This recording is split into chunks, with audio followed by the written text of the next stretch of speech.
So we're in the middle of a fierce debate about how artificial intelligence will change human society. But have you thought about how AI will transform your relationship to the non-human world?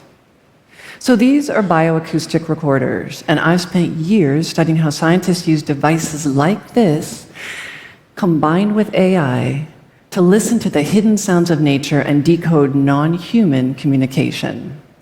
Hidden sounds because much acoustic communication in nature occurs in the high ultrasound, above your hearing range, or in the deep infrasound, below your hearing range. So I'm going to play a sound. I want you to listen and try to guess who or what this is.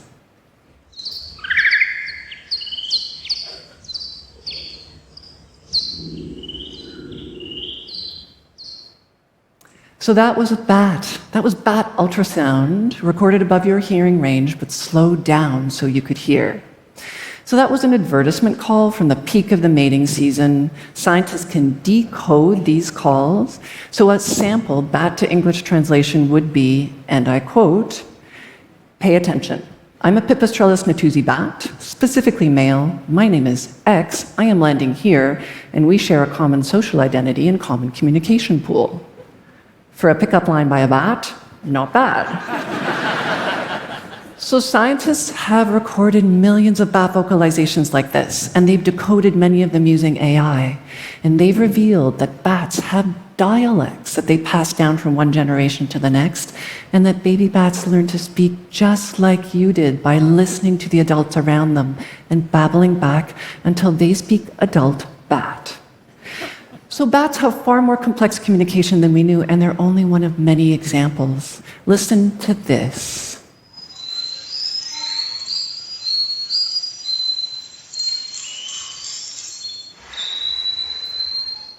So those are orcas who live right here in the Salish Sea. Scientists can decode individual orca calls using AI, and they've revealed that orcas also pass down their dialects from one generation to the next.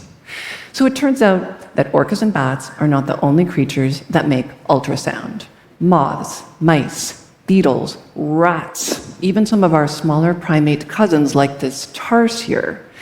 At the other end, in the deep infrasound, elephants and whales, tigers, and some birds make sound.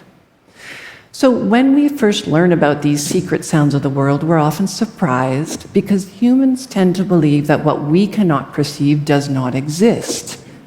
And so we miss a lot. One of my favorite examples is this peacock. So to you, this looks like a visual mating display, and it is. But this peacock is also making very loud infrasound with its tail, which you cannot hear, but female peahens can, and it is an important factor in their mating decisions. So this peacock is giving a rock concert. Now, we have lived with peacocks for millennia, but we only just figured this out. Scientists also used to think that turtles were voiceless, and mother turtles abandoned their nests after laying their eggs. But we've just discovered that baby Amazonian turtles communicate through their shells before they hatch to coordinate the moment of their birth and then follow their mother's calls to safety in the water. Even creatures without ears are exquisitely sensitive to sound. So this is a coral larva. When coral larvae are born, usually at a mass spawning event, a few days after the full moon, they wash out to sea. So scientists used to think that these little larvae, these tiny dots that you see here, were helpless, randomly pushed around by wind and waves and currents. But it turns out that coral larvae are acoustically attuned. They can hear the sounds of healthy reefs. They can hear the sound of their home reef, their mother reef, and they swim back home across miles of open ocean. So these are tiny creatures with no central nervous system. But we think they do that with these hairs that you see on the outside of their bodies. They're a lot like the hairs inside your ears that are enabling you to listen to me right now. So you can think of a coral larva a little bit like an inside-out ear, except that its sense of hearing is profoundly more sensitive than your own because they hear with their entire bodies. Even our planet makes sound. Volcanoes, earthquakes, Sounds so low and strong and powerful they travel very far, passing through soil and stone and even solid walls. Listen to this hydrothermal vent deep under the ocean.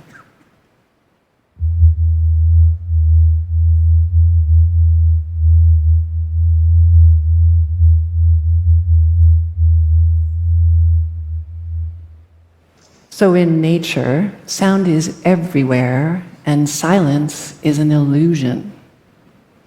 So scientists are also listening to the vast extent of interspecies communication.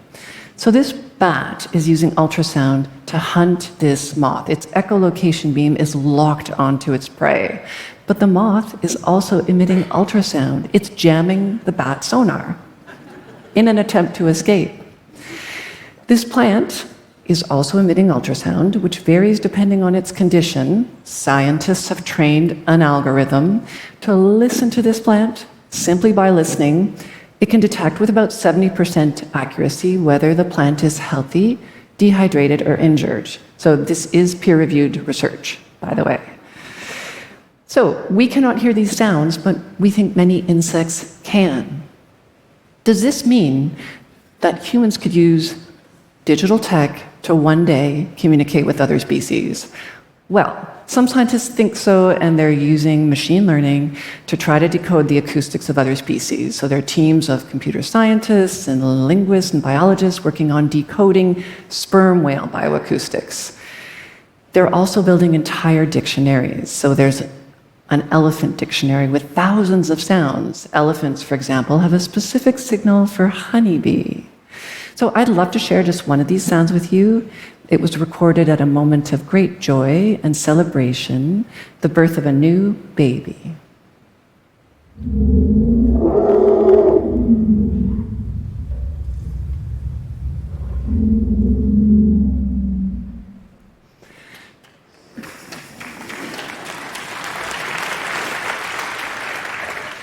So the further we listen across the tree of life, the more complex interspecies communication would be. Listen to this honeybee.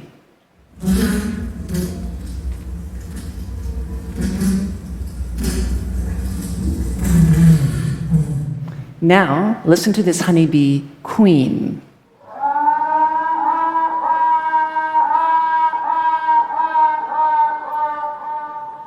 So you thought you knew what honeybees sounded like. Okay. Honeybee communication is incredibly complex. It's acoustic, positional, spatial, vibrational. The queen has her own signals. So scientists are encoding these signals into robots. This robot is attempting but not succeeding to communicate with the hive. The bees mostly ignore or attack it. But one day, we hope, the inventors hope, that this robot will communicate well enough to allow scientists to monitor the health of the hive. Now, would that be a good thing? Some believe that interspecies communication would help foster respect and empathy for nature. Others believe that it is profoundly disrespectful and unethical to eavesdrop and engage in this way. And there could be a really big downside. Listen to this robin.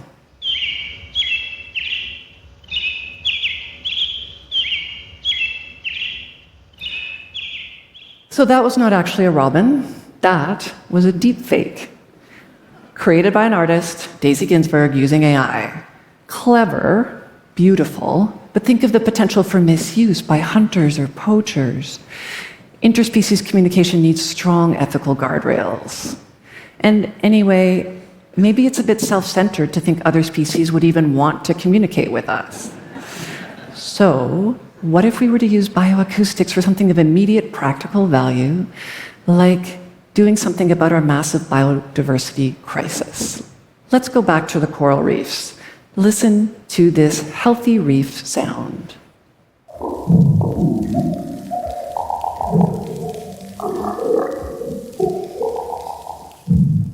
Pretty lively, right? But coral reefs are disappearing. If you were to go to most coral reefs today, you'd hear something like this.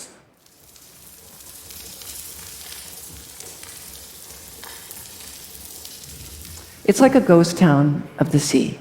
When we lose species, we lose voices. When we lose landscapes, we also lose soundscapes. There is a ray of hope. The healthy reef sounds that you just heard can be used to regenerate coral reefs. Scientists are doing this. It's a bit like music therapy for nature. So this is not going to solve all the problems coral reefs face, notably climate change. But if we can address the massive epidemic of noise pollution that is harming and killing marine creatures, we could use bioacoustics to restore some biodiversity. Bioacoustics could also help protect animals on the move. So this baby whale was killed by a ship. Tragically, this is a common cause of death of North Atlantic right whales, one of the most endangered species in the world. So to address this, scientists are now launching a new bioacoustics program off the east coast of North America to triangulate the locations of whales and convey the information to ships' captains in real time. The ships then have to slow down, stop, move out of the way. Not a single right whale has died of a ship strike in this zone since this program was launched.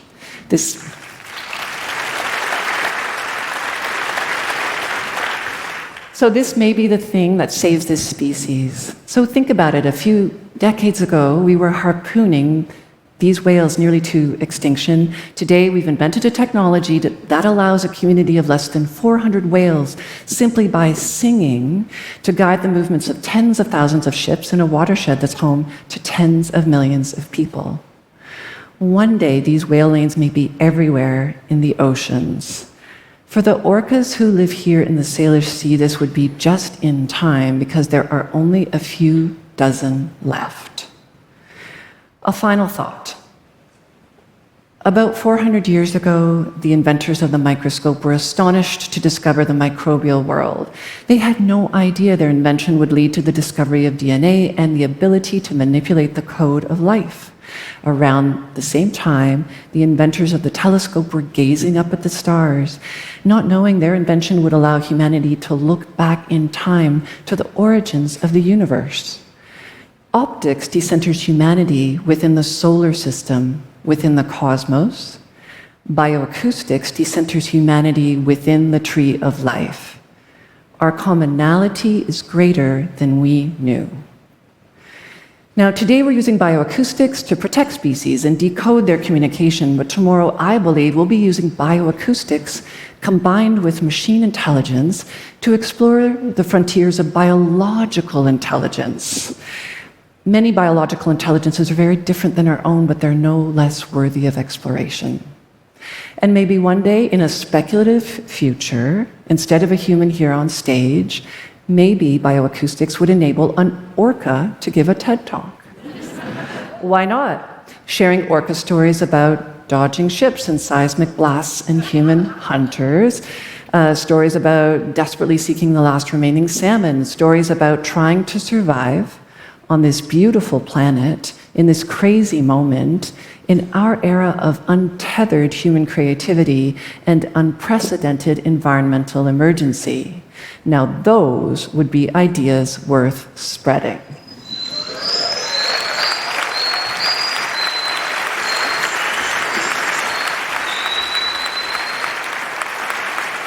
Thank you.